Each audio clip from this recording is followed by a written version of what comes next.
Put record on. Hi there, my name's Adam. I'm director at CBH Education. Today with me, I've got guest speaker Martin Bloomfield, an expert in dyslexia, and he understands the current problems that people face. So, Martin, first of all, how are you today? I'm fine. As you may know, I've had a spot of coronavirus, so I'm on the road to recovery. But it's not been so bad. I've had my vaccinations, but it does linger a little bit. It does. But hopefully, we're getting through this pandemic now, and hopefully, things will go back to some normality. So, what I want to talk about today is dyslexia in science. Right? It's now a problem. Well, it's not a problem, but the thing is, it's an issue that people face. People who want to go to medical school, they want to study pharmacy, healthcare, they want to go and pursue a career in research. And one of the things is barrier to education, as I call it. Now, we have students who they've got potential. Let's not lie about it. People have potential. Everyone has a unique gift. Everyone's got this innate concept in them that, you know what, I want to learn, I want to do well. But then the thing is, they fall down because the thing is they don't get the grades, and that leads to a cycle of demotivation. Demotivation then leads to them, you know what, depression. And you know what, we've got to change that. We've got to change attitudes. We've got to be positive. We've got to help them move forward. Now, one of the things is when I was a student, I used to just sit there with my books and just rope learn, right? First of all, how do we get the students to understand these core concepts that they can apply to in the exam for them to do well? What's your take on it? It's really interesting that you mentioned certain words in this. There's what we call a taxonomy of learning called Bloom's taxonomy. And Bloom's taxonomy has at the bottom remembering, understanding, and applying. Things like creating and comparing and contrasting and sorting stuff out and being, you know, doing all the real good mental work with your brain. Our education system asks us to remember what they call the lower order thinking skills, the lower order thinking strategies, not the higher order thinking strategies. So the first thing to realize is that the structure of education doesn't actually ask people to learn. It asks people to just do the bottom part of learning, the stuff that is, if you like, for people without dyslexia, people without certain of the dyslexic challenges, we say, these things may be quite easy, but for people with dyslexia, they're very difficult.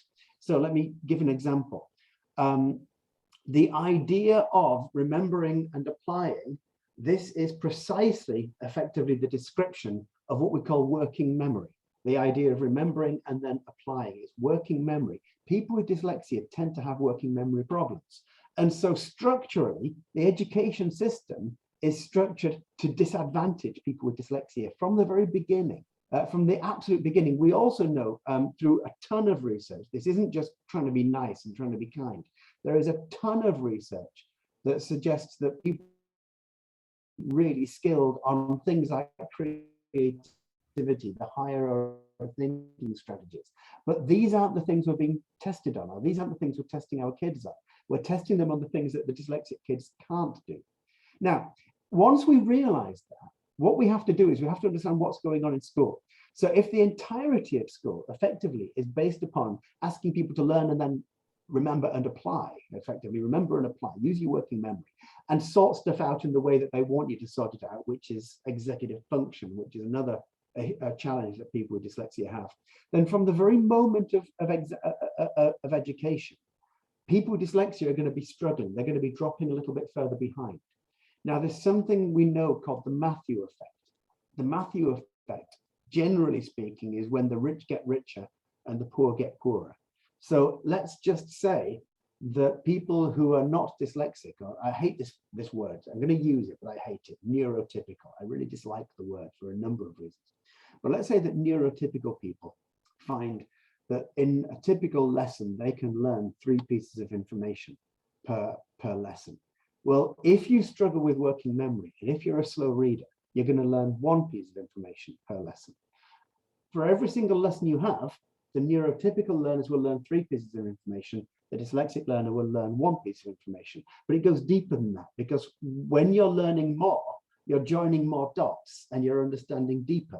And so the dyslexic person doesn't join as many dots. The dyslexic person doesn't understand deeper. effectively doesn't, remembering, applying and understanding, these lower order thinking strategies, this is what the dyslexic learner struggles with. So when it gets to the exam time, the dyslexic learner has already fallen so far behind that she's really going to struggle. And if we basically say, well, we'll give them an extra half an hour in the exams, that's not going to help them, because we've already failed the dyslexic learner at that point. And so we have to understand what learning is and what education is trying to get from a learner. Education is trying to get the learner to give the right answer and the wrong answer. So the right answer, not the wrong answer. And yet actually, if you're a creative type, if you're a creative thinker, right and wrong aren't necessarily the important points of what goes into good education. I'll give you an example. My first year exam, when I was an undergraduate at university, we had first year exams, and I was taking philosophy, which I still do, and I had to argue, and I find it difficult to even remember it actually, but I had to argue something about Socrates' dialogue with somebody or other. I can't remember. And I remember arguing this and spending an exam writing what I thought was a great essay. And I got out of the exam, the Protagoras, I think it was. I got out of the exam and checked, which you should never do, never check after an exam. I got out of the exam and I checked, and I realized I'd argued the wrong thing. I was arguing what Protagoras wanted to argue, not what Socrates wanted to argue. And that was clearly the wrong thing. But because I'd argued it well, because I'd shown that I really understood deeply what was going on, that I was making a really good, interesting, well-applied case, I got a really high mark. But of course, I got a high mark for getting it wrong. So in university, they allow that kind of creativity, that space for thinking. But in schools, they don't. And this is really difficult. This is why I flourished at university, but struggled at school. And of course, when you do struggle at school, they have careers advisors, and these careers advisors say, well, your marks aren't very good, so you should try to apply yourself to, I don't know, dry stone walling in the Yorkshire Dales or something, which, rather than becoming an actor or becoming a scientist or becoming whatever it is that you want to become, because you're not getting the grades to justify them pushing you into that direction. And so there is this structural problem. The next structural problem, of course, is we talk about STEM, science, technology, engineering, and maths. But of course, when you're teaching these things at school, you're teaching precisely those things that dyslexic people struggle with. You've got to remember them. You've got to remember it by rote. You're going to then regurgitate it in the exam and apply it. And this is the kind of thing that people with dyslexia struggle with.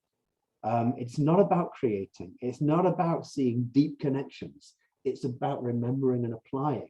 And so dyslexic people, dyslexic children are actually going to struggle with STEM subjects because of the structure of how we teach and how we examine STEM subjects. And this is a fundamental problem with our education system. It is indeed. And one of the things that I found, so during GCSEs and A-levels, I really struggled. I didn't do too well. And then I went into first degree, and it was only in my second degree when I was able to do the practical element of the course in pharmacy at university. I was able to do when I had the discussion bit, and when I was doing more of the kind of presentation and case presentation, I scored a lot more high marks. But the thing is, it's going back to that, right? When somebody's revising for that concept, when somebody's talking about cells, for instance, we're looking about the mitochondria, we're talking about the chloroplast. The thing is, it's all memorization. And then once they've learned that facts, it's difficult then to then apply that on an experiment data sheet, because I've just learned about chloroplast. But then the thing is, I'm having to apply it to data and science experiments. And this is a lot of the things that, with students who have potential in this area, they're struggling with. They're really, because the thing is, you can learn it till your heart's content. You can write 50 pages of nice, neat notes and then go into the exam and having an application question on a case study or something. This is where students tend to struggle. And, I think one of the main things is that how do we break down that barrier? How in this system, in this education system that's summatively assessed, that student who wants to be a doctor, that student who wants to aspire to be a researcher or that wants to go into science, how do we get them to make sure that they drill down those core concepts, to make sure that they engineer everything so that they can go on and be successful? Basically, what you're talking about is you're talking about that they're examining you on very different cognitive functions.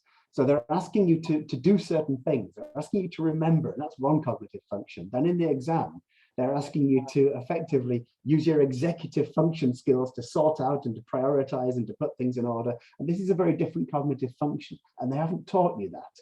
And if you struggle with executive function, there isn't a way of getting around it, quite frankly. What they need to do is they need to completely rehash the exam system. Now, you said something. You said you didn't do very well in your GCSEs. And by the time you got to university, well, most people don't reach the second half of that sentence. Most people, once they don't do very well in their GCSEs, don't get on to university. They don't get on to do their A-levels. They don't pass that barrier. And you say, well, you know, science is all about, you have to remember mitochondrial DNA or whatever. Well, why? It's there in a textbook. You've got Google. Why do you have to remember it? If you're like, why is it that if you want to write an exam about, I don't know, chromatology or whatever, you have to remember certain things because you've got it in front of you. Why can't you then work with it? Why can't they ask you questions about how you can work with it? So I'm going to give you an example. I did terribly in my O-levels. So I'm a few years older than you. I did O-levels, not GCSEs. And I did really badly. I took them 3 times and ended up with, I think, 3 C's and 2 D's, or 3 C's, a D and an E. And they eventually let me do A-levels. by the time I scraped out of school, I got a couple of C's. I think, yeah, 1 B, 1 C, and 1 D A-levels, something like that. So, I mean, they weren't, no, actually 2 C's and a D. They weren't very good, but they were okay. But I was nearly 20 when I left with that handful of fairly average A-levels. If I had basically accepted what the schooling system was telling me, I'd have stopped, and I damn well nearly did stop. I couldn't get out of education fast enough. I really couldn't. The only thing that made me then go to university later was that I couldn't get a job because I didn't have very good qualifications. By the way, one of the C's that I got was for general studies, and no one took that seriously. It was the one that everyone did, you know. So I scraped through my O-levels after three takes. I scraped through my A-levels, not very well. I was the bottom of the class in almost everything. And I'm about to have my oral defense for my doctoral thesis. That's coming up in about a month's time. And so the question is, what happened? Why was it that I was getting such low marks at school and I'm about to defend my thesis at university? And what's the difference? What's going on? Well, actually at school, they were still asking me to remember and apply.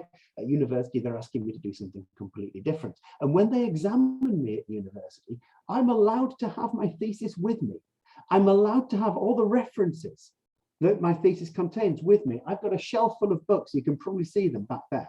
These are the references. At any point, I can go back and I can look something up and go, oh yeah, he said this. That's perfectly acceptable. Why is it acceptable? Because clearly, why wouldn't it be acceptable? What the defense is testing me on is whether I understand the subject, whether I can talk about the subject, whether I can make something useful from the subject, rather than can I just recall the information and then can I regurgitate the information? Do I know about mitochondrial DNA or whatever? Well, why can't I just go to my shelf of books and go, oh yeah, mitochondrial DNA, this is what we can now discuss with it. Why can't I do that?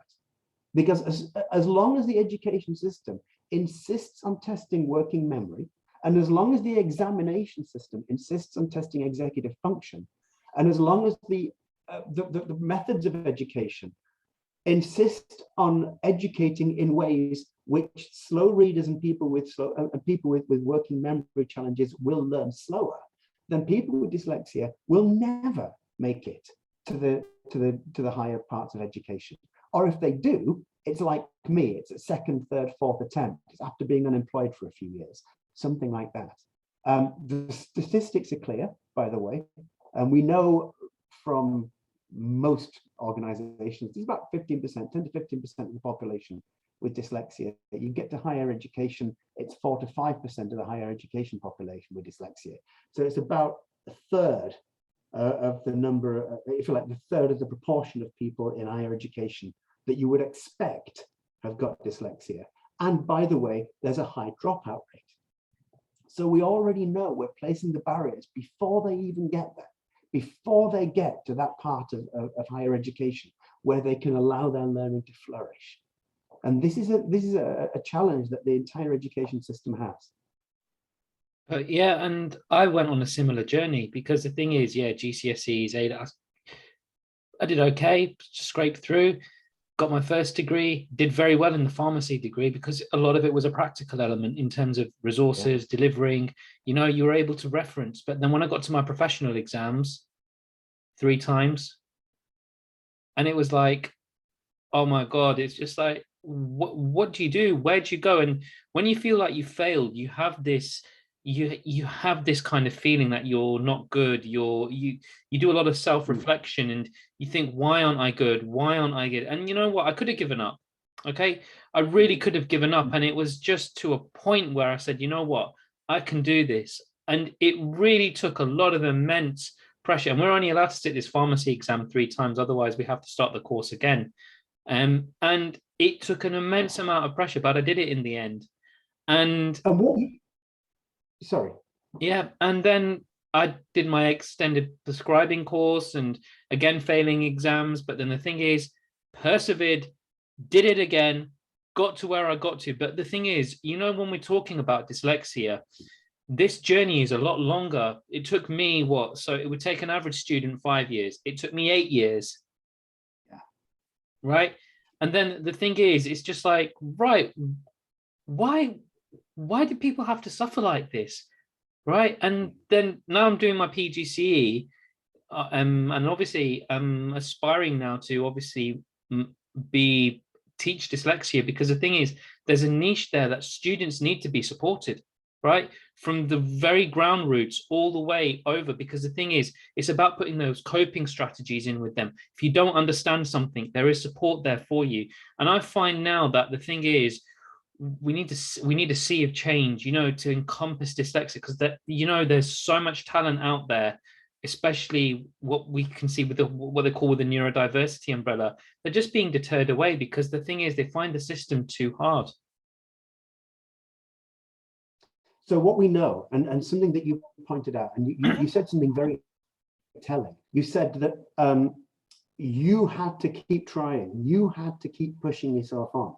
What we've got is we've got a system which effectively supports, and I hate this word again, the system effectively supports the neurotypical learners, the typical learners. And those who do not fall into that boat effectively have to swim for themselves. Those who aren't caught within that net have to make their own way, and they have to basically push themselves on. So the first thing that we notice is that dyslexic students have got to be the authors of their own success. And for almost all other students, the system is there to help them. For dyslexic students, it's not. And if you're not inclined to do that, because suddenly it becomes your own responsibility. You're a child, okay? You're a child. You're a 14, 15, 16-year-old boy or girl. This is a child. And suddenly it's your responsibility to belong, like most kids are. So we know that. The second thing you pointed out is really important. There needs to be rooted and branch change. This comes from teacher training. So we need to teach primary school teachers. This is really important.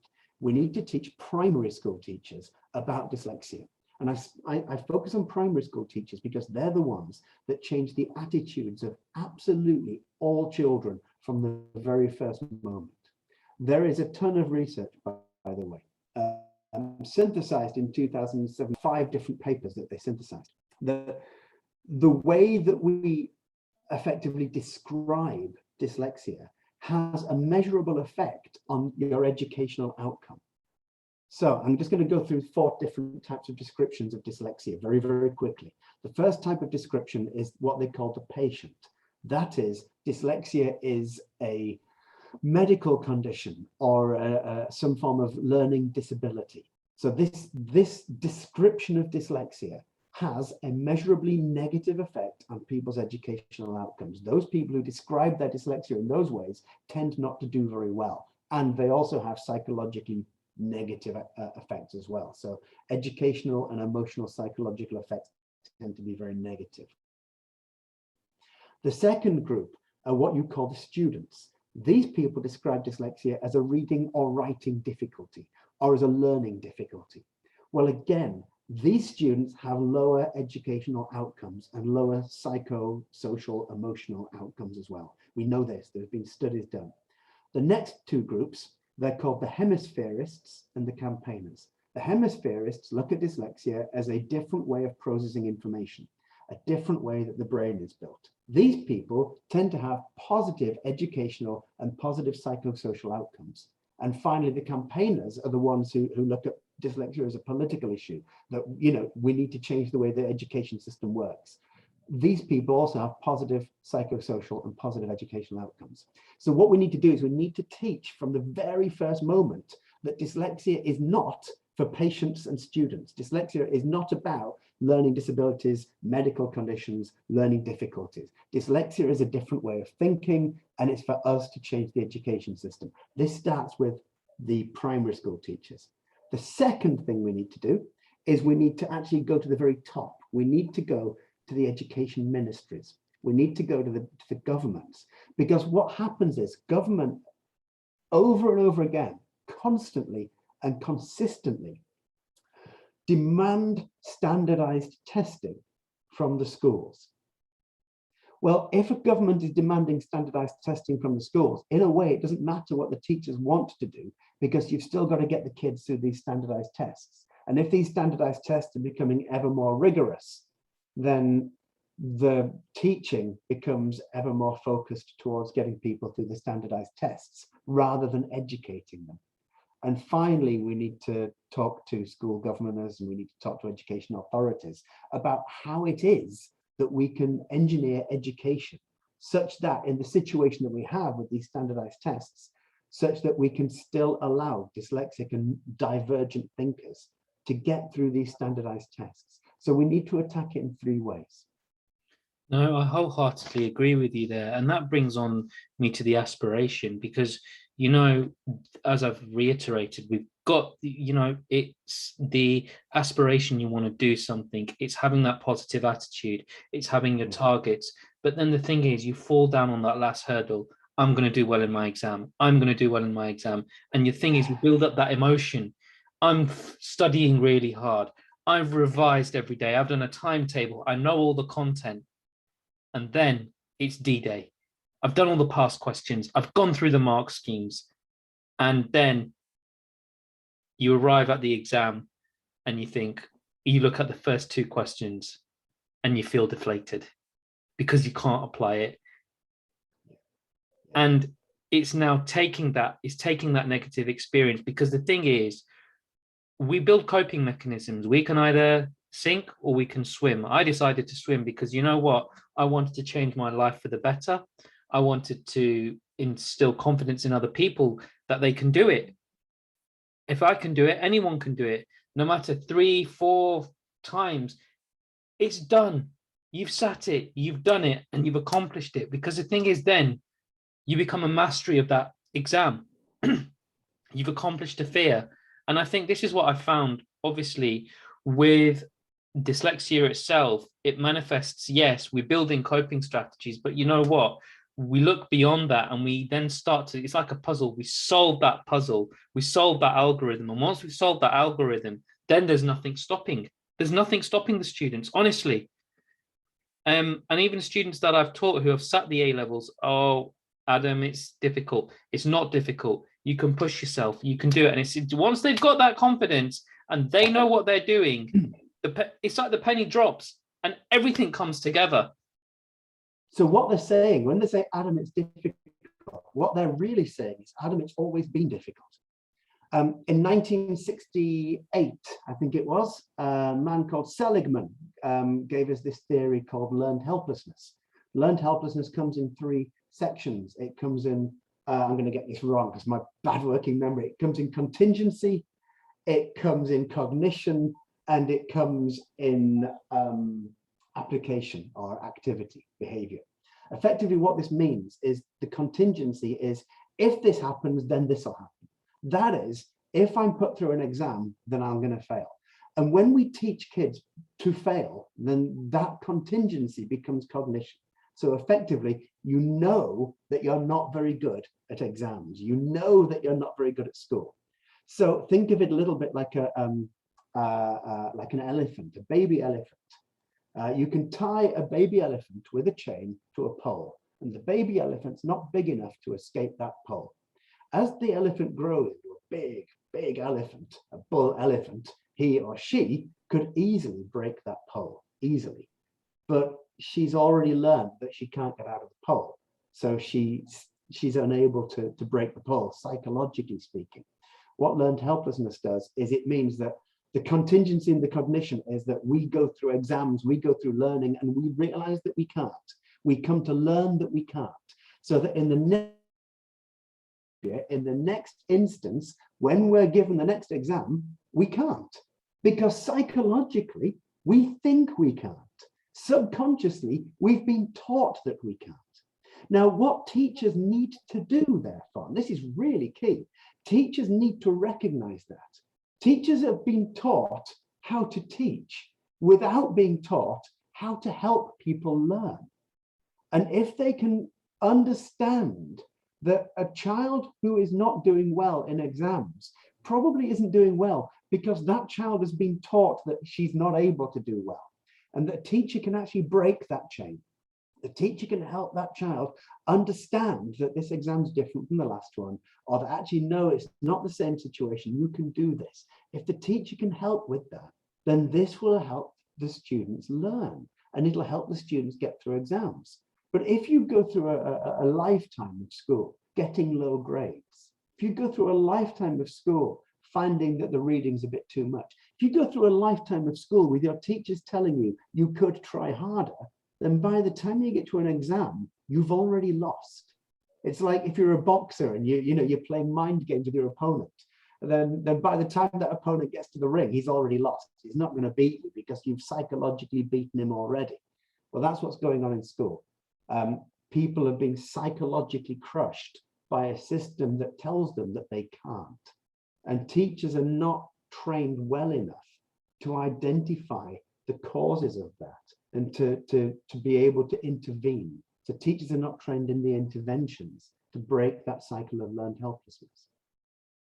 No, and wholeheartedly, but I agree to some extent, but with some of the newer teachers coming on board, they're aware of things with dyslexia, they're aware of changes. And you know what?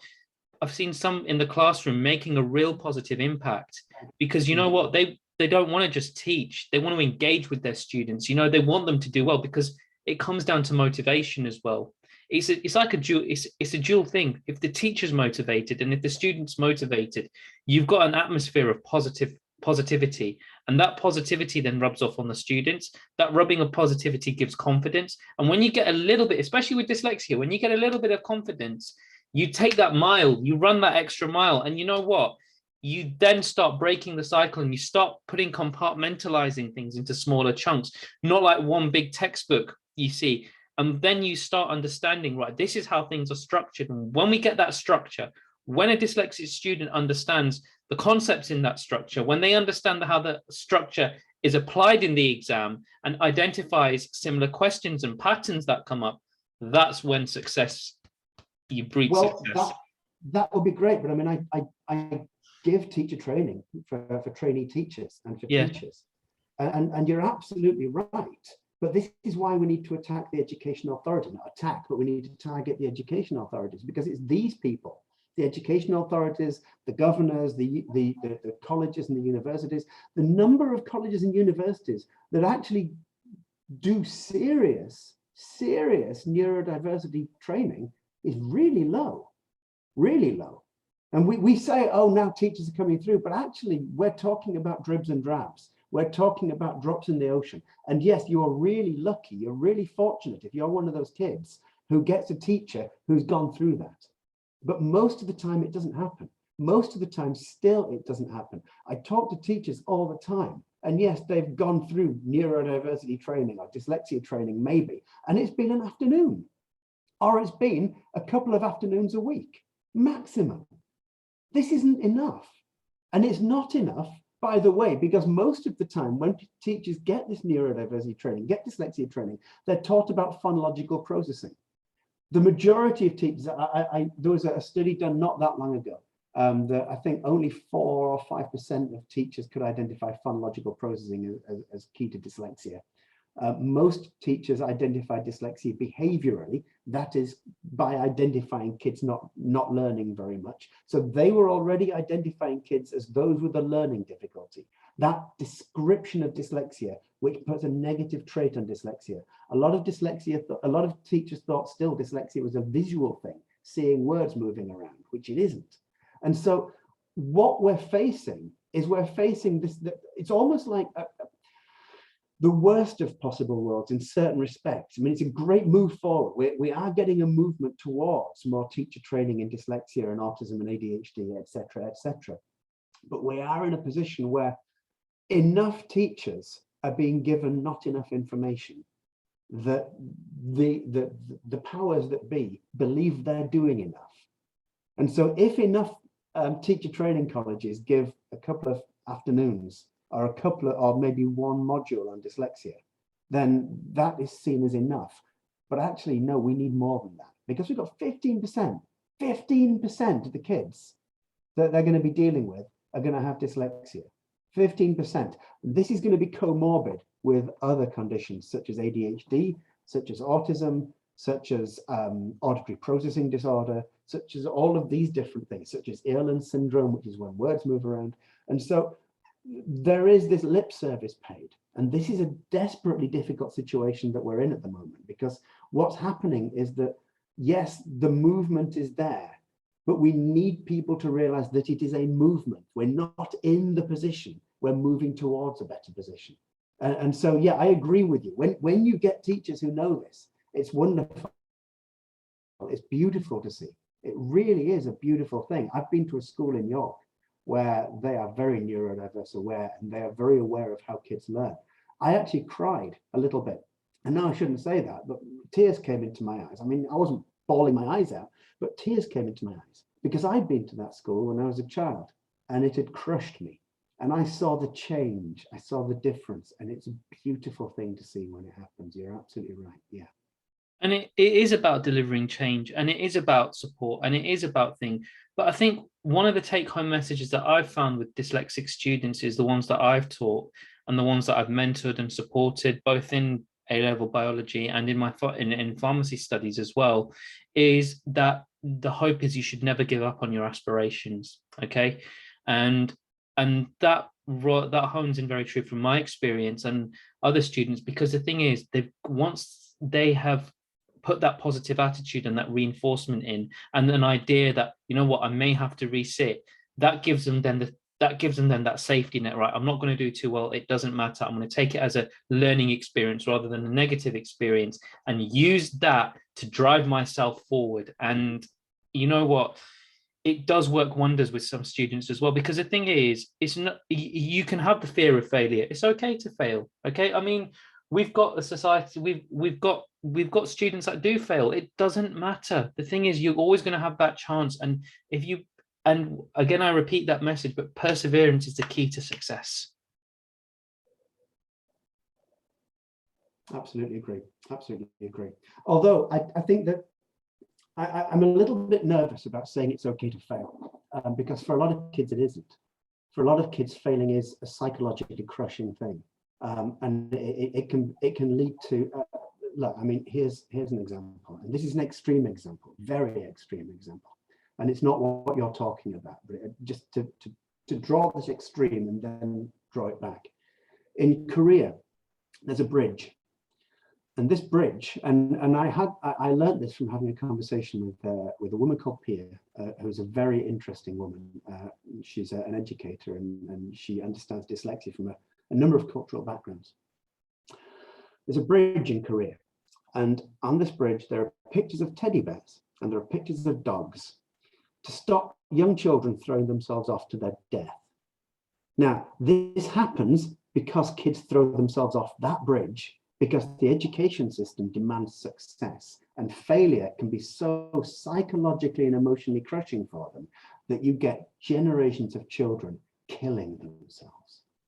Now, it's a different situation from what you're talking about. You're talking about A-level students looking at pharmacy, and that's wonderful. But between those things, it's a continuum. It's not that there's one thing and completely different things. There's a continuum. That we say, because we're motivational, we say it's okay to fail, but actually sometimes it isn't. Sometimes when a child fails, or when a youth fails, or when a young person fails, or even when an adult fails, they might have put so much emotional investment in that success that not getting it can be devastating, devastating. And I worry about that an awful lot. I really do worry about that.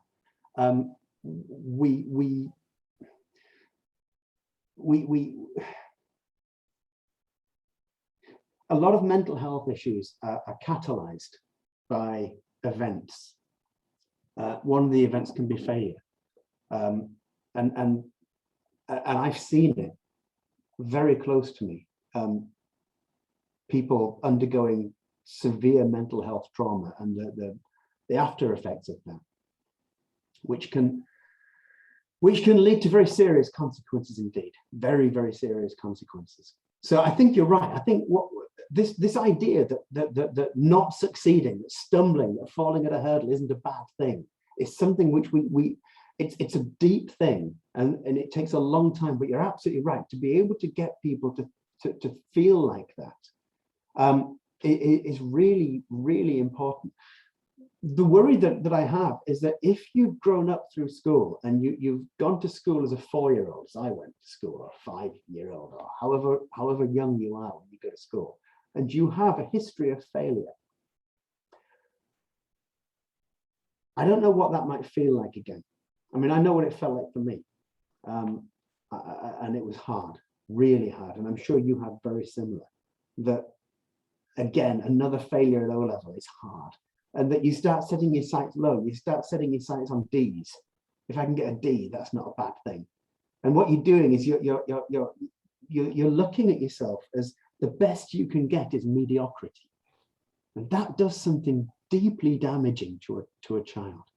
Deeply damaging, that the best you're going to get is mediocrity.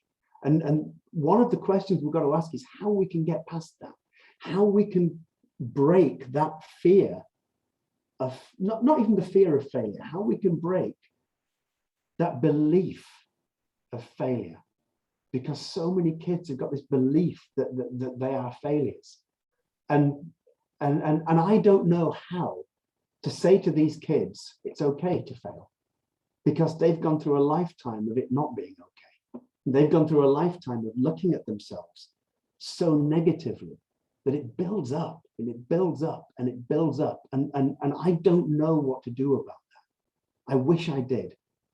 And it really affects me, to be honest with you, because I've seen it, I've been there, and I've seen it with others, and I don't know what to do about it.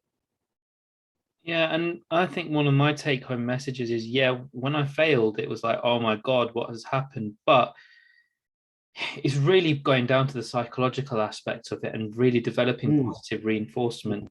You know, we don't look at our strengths more, we look at our weaknesses, and then that then has a profound effect on us. But when I looked back and looked at my strengths, like presentations, engaging with people, talking to people, and you know what? Reading books about entrepreneurs, you know, Richard Branson, something that changed my life.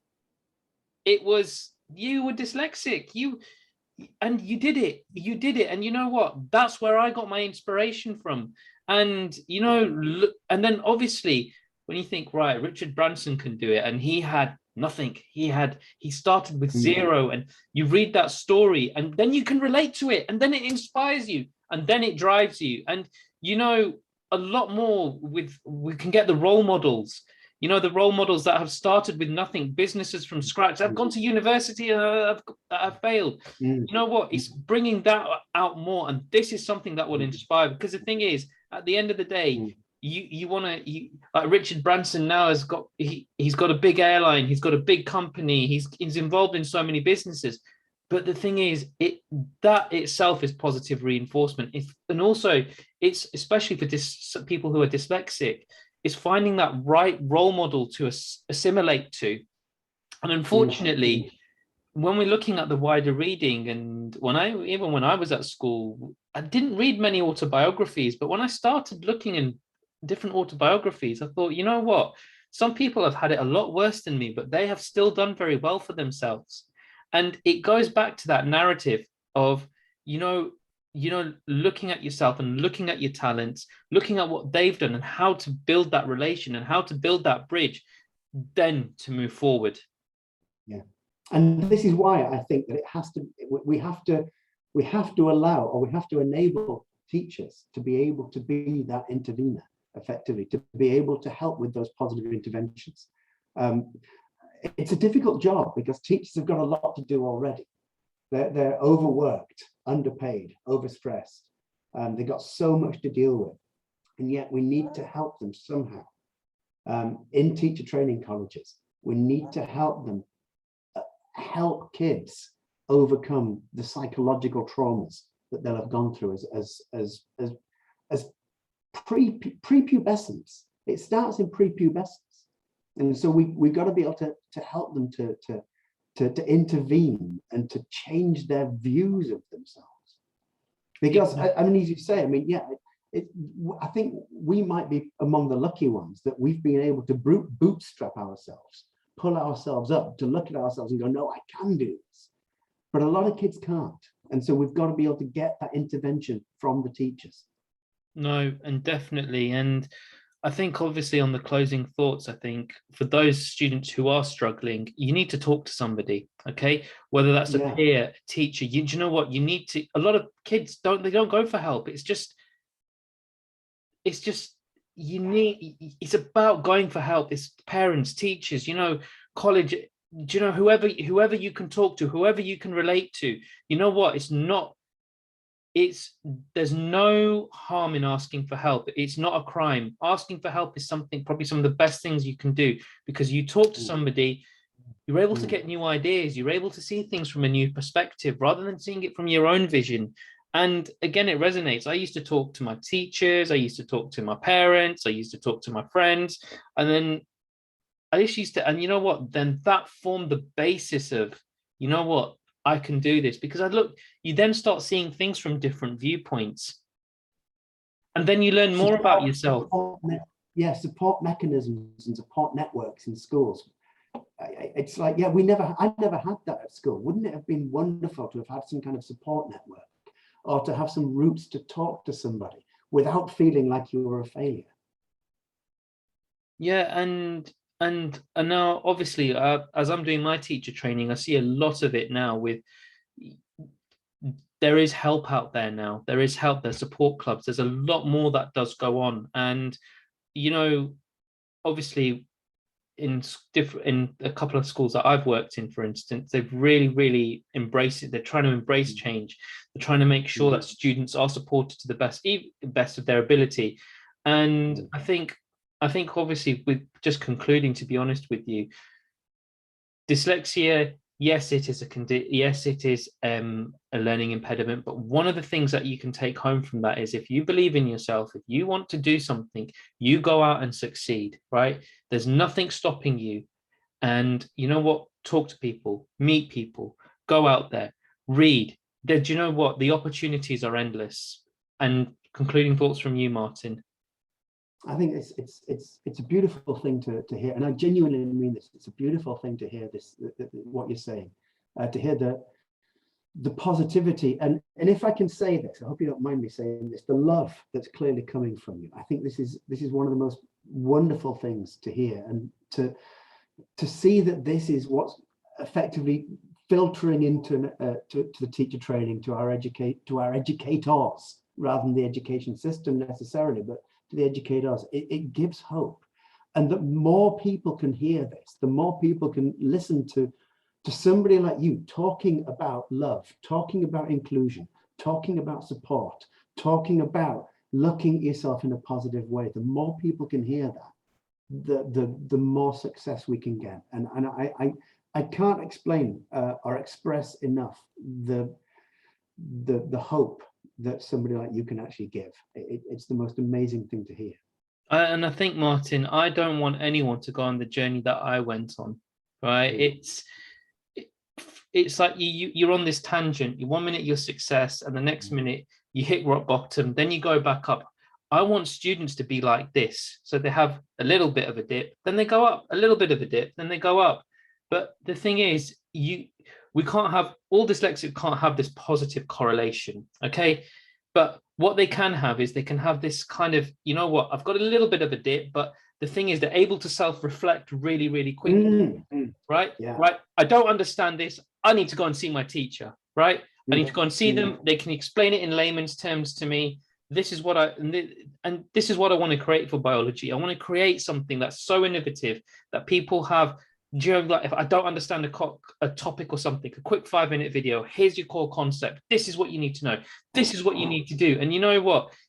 It just, because it brings basic concepts alive. It makes them, you know, memorize things, using things through learning visually, using your peers as well, and just using all the resources that you've got there to go and really be the best person you can be. Because if I can do it, or if you can do it, anyone can do it. Yeah, definitely. And for all those students that are out there, you know what? You have the capability. You are in the driver's seat of your life. And you know what? Even if you're struggling, even if you need help, there is hope. There is support out there. And you can actually make a difference and go and do something with your lives. Okay. Never think that you're a failure. Never think that, you know what, you're always good at something. If I can just add one thing to that. I wrote on social media recently, and I don't know whether you saw this, but I wrote on social media about the exam results that we've had in the UK very recently, the the GCSE and the A-level exam results that we've had, and how they're universally quite high, or not universally, but generally quite high. And I just said, look, it doesn't matter that much if they're not, because mine were invariably low. My entire school experience was quite degrading. It was quite humiliating, and it was confusing, and it was frightening to an extent. And so when I got my exam results, I'd go into a corner quietly and just open the envelope or whatever it came in and have a look at it, because I knew that everybody else was celebrating, and I knew that I wouldn't celebrate, because I knew that I was going to get E's and F's and U's, and I knew that, and that's what happened. I just needed people to know that when you don't pass those exams, that is not a measure of your lack of intelligence. That's a measure of the education system not teaching you appropriately. That's a measure of the limitations of the education system, not a measure of the limitations of you. Because just look at us. We got poor marks at school, and we're now succeeding academically and in various different walks of life. And why are we doing that? We're doing that because we finally, thank God, broke out of the education system that was too restrictive and too stifling for us. And so often kids are made to think that their worth, their academic worth, their intellectual worth is judged by the marks that they get. It's not. Those marks don't judge your intellectual worth. Those marks judge how appropriate the education is for you. That's all they judge. Absolutely, absolutely. And never forget, you've always got to look at yourself and think, how am I going to change my situation? Because with every negative experience, there's always a positive solution at the end. Thank you very much, Martin. It has been a pleasure. Absolute pleasure. I love talking to you. And thank you for the audience for listening today. And if you need any support and guidance, you can contact Martin through LinkedIn on his social media platform, or you can use our Instagram, Facebook, YouTube. Thank you all for listening.